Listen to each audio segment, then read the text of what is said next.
അനുഗ്രഹിക്കപ്പെട്ട ഈ നല്ല പകൽക്കാല സമയത്തിനായി ഞാൻ നന്ദിയുള്ള ഹൃദയത്തോടെ കർത്താവിന് സ്തോത്രം ചെയ്യുന്നു.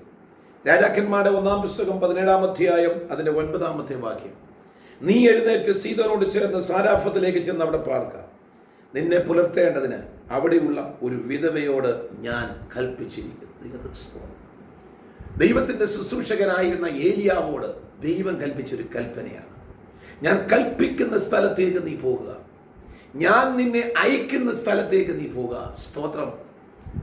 ഏലിയാവ് ചിന്തിച്ചത് വലിയൊരു വിശാലമായ സാഹചര്യത്തിലേക്കാണ് വിടുന്നത്.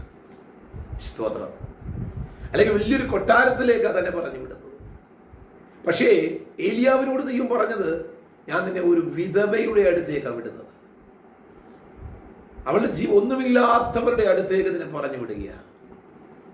ഇന്ന് പകൽക്കാലം എന്നെ ശ്രദ്ധിക്കുന്ന സഹോദരങ്ങളെ, നമ്മൾ പ്രതീക്ഷിക്കുന്നതിനേക്കാളും വ്യത്യസ്തമായ ഒരു സ്ഥലത്തേക്ക് നമ്മെ നയിക്കുന്നവനാണ് കർത്താവ്. അതുകൊണ്ടാണ് ദാവീദ് പറഞ്ഞത്, യഹോവ എൻ്റെ ഇടയനാകുന്നു, എനിക്ക് മുട്ടുണ്ടാകുകയില്ല. അവൻ എന്നെ പച്ചയായ പുൽപ്പുറങ്ങളിലേക്ക് എന്നെ നടത്തുന്നു. ദൈവം ആരാ? നമ്മൾ പോകുന്ന വഴിയെ നടത്തുന്നതല്ല, ദൈവത്തിൻ്റെ വഴിയെ നടത്തുന്നവനാണ്. ഏലിയാവിൻ്റെ ജീവിതത്തിലെ ആവശ്യം എന്താണെന്നും ഏലിയാവിനാൽ ദൈവം ചെയ്യാൻ ആഗ്രഹിച്ച പദ്ധതികൾ എന്താണോ അത് നടക്കണമെങ്കിൽ ദൈവകൽപ്പന അനുസരിച്ച് പോയേ പറ്റൂ. സാരാഫത്തിൽ ഒരു വിധവയുണ്ടെന്നും ആ വിധവ കഷ്ടതയുടെ അനുഭവത്തിലാണെന്നും അവൾ മരിപ്പാൻ ആഗ്രഹിക്കുന്നുവെന്നൊക്കെ കണ്ട ദൈവം തൻ്റെ ദാസനായ ഏലിയാവിനെ സാരാഫത്തിലെ വിധവയുടെ ഭവനത്തിലേക്ക് പറഞ്ഞു വിടുക. ഇവിടെ പറഞ്ഞ വാക്ക്, നീ എഴുന്നേറ്റ് സീദോനോട് ചേർന്ന് സാരാഫത്തിലേക്ക് ചെന്ന് അവിടെ പാർക്കാം. നിന്നെ പുലർത്തേണ്ടതിന് അവിടെയുള്ള ഒരു വിധവയോട് ഞാൻ എന്ത് ചെയ്തിട്ട് കൽപ്പിച്ചിരിക്കുക. എന്നെ ശ്രദ്ധിക്കുന്ന വാത്സല്യ സഹോദരങ്ങളെ, ചിലതിനെയൊക്കെ കൽപ്പിച്ച് വെച്ചിട്ടാണ് ദൈവം നിന്നോട് ചില ദൂത് പറയുന്നത് പോകാൻ. സ്തോത്രം. ദൈവം ചിലതൊക്കെ നിനക്ക് വേണ്ടി ക്രമീകരിച്ചു വെച്ചിട്ടാണ് നിന്നോട് പോകാൻ പറയുന്നത്. നമ്മളോട് ദൈവം പറയുമ്പോൾ, ദൈവാലോചന കേൾക്കുമ്പോൾ നമുക്കങ്ങ് ഭയമാ. ദൈവം, ഞാൻ പോയാൽ അവിടെ ചെന്നാൽ അത് നടക്കുമോ? അല്ലെങ്കിൽ എൻ്റെ ആ വിഷയത്തിന്മേൽ ഒരു പരിഹാരം ഉണ്ടാകുമോ? എന്തിനാ വ്യാകുലപ്പെടുന്നത്? ദൈവത്തിന്റെ പരിശുദ്ധാത്മാവ് പറയുന്നു, ദൈവം നിനക്കായി കരുതിയിട്ടുള്ളത് കണ്ണ് കണ്ടിട്ടില്ല, ചെവി കേട്ടിട്ടില്ല, ഒരു മനുഷ്യന്റെയും ഹൃദയത്തിൽ തോന്നിയിട്ടില്ല. ഇന്ന് പകൽക്കാലം നീ ഓർത്തുകൊള്ളുക, ദൈവമേ, നിനക്ക് വേണ്ടി ദൈവം കരുതിയിട്ടുള്ളത് ആരോടും പറഞ്ഞിട്ടല്ല ചെയ്തത്. ദൈവം കരുതി ചിലത് വെച്ചിട്ടാണ് പറയുന്നത് നീ അവിടേക്ക് പോകാൻ. സ്തോത്രം. സാരാഫത്തിൽ ഒരു വിധവയുണ്ട്. ഏലിയാവേ, നിന്റെ പ്രസൻസ് അവളുടെ ജീവിതത്തിനകത്ത് ഒരു അനുഗ്രഹമായി തീരുമെന്ന് മുൻകൂട്ടി കണ്ടവനായ ദൈവം ഏലിയാവിനെ അവിടേക്ക് പറഞ്ഞു വിടുക.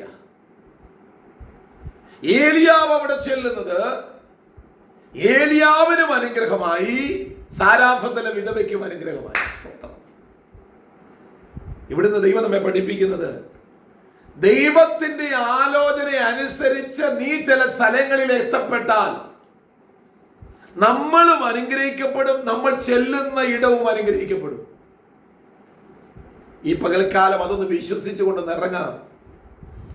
എന്തിനാ സംശയിച്ച് നിൽക്കുന്നത്? എന്തിനാ മുൻപോട്ട് വെച്ച കാല് നീ പിറകോട്ട് വലിച്ചത്?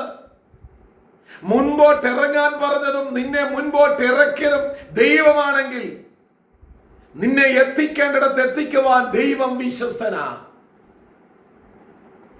കരയുന്ന കാക്കക്കുഞ്ഞുങ്ങൾക്ക് തീൻ കൊടുക്കുന്നവനായ ദൈവം തന്റെ കാക്കക്കുഞ്ഞുങ്ങൾക്ക് സകലതും കരുതി വെച്ചിട്ട് അവരെ സൃഷ്ടിച്ചാക്കി അവർക്ക് വേണ്ടതെല്ലാം കൊടുക്കുന്നവരായ ദൈവം എന്നേക്കും നിങ്ങൾക്കും വേണ്ടതെല്ലാം കരുതി വെച്ചിട്ട് സമയമാകുമ്പോൾ നമുക്ക് വേണ്ടി പ്രവർത്തിക്കുന്ന ദൈവമാണ്.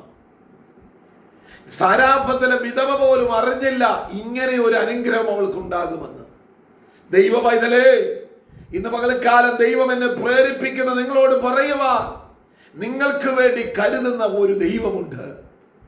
നിങ്ങളുടെ കണ്ണുനീരിനെ തുടയ്ക്കുന്ന ഒരു ദൈവമുണ്ട്. നിങ്ങളുടെ വേദനകളെ മാറ്റുന്ന ഒരു ദൈവമുണ്ട്. നിങ്ങളുടെ പരീക്ഷണങ്ങളെ മാറ്റുന്ന ഒരു ദൈവമുണ്ട്. ഇന്ന് നിങ്ങൾ അനുഭവിക്കുന്ന രോഗത്തെ മാറ്റുന്ന ഒരു ദൈവമുണ്ട്. ഇന്ന് നിങ്ങൾ അനുഭവിക്കുന്ന കണ്ണുനീരിനെ തുടച്ചു നിൽക്കുന്ന ഒരു ദൈവമുണ്ട്. സ്തോത്രം. നിങ്ങൾ ഏതൊക്കെ മേഖലയിൽ കൂടെ കടന്നു പോകുന്നു, ആ മണ്ഡലങ്ങളിലേക്ക് ഇറങ്ങി വന്ന് നിങ്ങളെ സഹായിപ്പാൻ ദൈവം നിങ്ങളുടെ കൂടെയുണ്ട്. സ്തോത്രം. ആകയാൽ ദൈവത്തിന്റെ പരിശുദ്ധാത്മാവ് പറയുന്നു, നിങ്ങളോട് പോകാൻ പറയുന്നിടത്ത് നിങ്ങൾ പോകണം. നിങ്ങൾക്ക് സ്വീകരിപ്പാൻ ദൈവാത്മാവ് നിങ്ങളോട് പ്രേരിപ്പിക്കുന്നവരെ നിങ്ങൾ സ്വീകരിക്കുക. വാതിലുകൾ തുറക്കാൻ പറഞ്ഞാൽ നിങ്ങൾ തുറന്നു കൊടുക്കുക.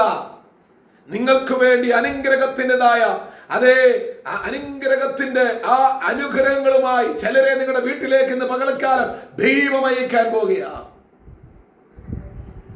അബ്രഹാമിന്റെ കൂടാരത്തിലേക്ക് തന്റെ ദൂതന്മാരെ അയച്ചതുപോലെ ദൈവം ഇന്ന് പകൽക്കാലം നിങ്ങളുടെ ആവശ്യങ്ങളിലേക്ക് ചിലരെ ദൈവം അയക്കുന്നത് നിങ്ങൾ വിശ്വാസത്തിന്റെ കണ്ണാൽ കണ്ടെന്ന് സ്തോത്രം ചെയ്യുക. നിങ്ങളുടെ മക്കളുടെ ആവശ്യത്തിനായി, നിങ്ങളുടെ കുടുംബത്തിന്റെ ആവശ്യത്തിനായി ദൈവം ചിലരെ അയക്കുക.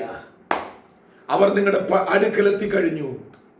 നിങ്ങൾ അവരെ സ്വീകരിച്ച് സാരാഫത്തിലെ വിധവ ഏലിയാവിനെ സ്വീകരിച്ച് ആ കുടുംബത്തിന് അനുഗ്രഹം പ്രാപിച്ചതുപോലെ ഇന്ന് പകൽക്കാലം ദൈവം അയക്കുന്ന ചിലതിനെ പ്രാപിച്ചെടുപ്പാൻ, അതിനെ നിങ്ങളുടെ ഹൃദയത്തിനകത്ത് സംഗ്രഹിച്ച് ദൈവാലോചനയെ സ്വീകരിച്ച് നിങ്ങൾ മുൻപോട്ട് പോകാൻ തയ്യാറായാൽ ഇന്ന് പകൽക്കാലം ദൈവം നിങ്ങൾക്ക് വേണ്ടി അത്ഭുതം ചെയ്യാൻ കഴിയുന്നു. ഞാൻ നിങ്ങളെ അതിനുവേണ്ടി പ്രേരിപ്പിക്കുന്നു. ദൈവം അത്ഭുതത്തിന്റെ ദൈവമാണ്. ഏലിയാവിനെ അയച്ച് സാരാഫത്തിലെ വിധവയെ പരിപാലിച്ച ദൈവം ഇന്ന് പകൽക്കാലം നിങ്ങളുടെ ആവശ്യങ്ങളിൽ സഹായിപ്പാൻ ചിലരെ ദൈവം പറഞ്ഞു വിടുന്നു. വിശ്വസീര്, അവർ നിങ്ങളുടെ അടുത്തിന്നെത്തും. ഈ വചനം കേൾക്കുമ്പോൾ തന്നെ നിങ്ങൾക്കായി ചിലത് ദൈവം പ്രവർത്തിച്ചുകൊണ്ടിരിക്കുന്നു. നിങ്ങൾ കരയരുത്, നിങ്ങളുടെ കണ്ണുനീരൊപ്പ. ഇന്ന് പകൽക്കാലം ദൈവാത്മാവ് പറയുന്നു, നിങ്ങളുടെ ചിന്തകൾ വിട്, ചിന്താകുലങ്ങൾ വിട്. ഒന്നിനെക്കുറിച്ചും വിചാരപ്പെടാതെ എല്ലാ പ്രാർത്ഥനയോടെ സ്തോത്രത്തോടെ എൻ്റെ ദൈവത്തോട് പറ. നിങ്ങളുടെ കണ്ണുനീരിനെ ദൈവം തുടയ്ക്കും. നിങ്ങളുടെ പ്രാർത്ഥനാ വിഷയത്തിന്മേൽ ദൈവം മറുപടി നൽകും. ഈ വചനങ്ങളാ ദൈവം നിങ്ങളെ സഹായിക്കട്ടെ. ഞാൻ നിങ്ങൾക്ക് വേണ്ടി പ്രാർത്ഥിക്കാം. സ്തോത്രം. നിങ്ങളുടെ പ്രാർത്ഥനാ വിഷയങ്ങൾ എന്നെ അറിയിക്കുക. കർത്താവ് നിങ്ങളെല്ലാവരെയും അനുഗ്രഹിക്കുമാറാകട്ടെ.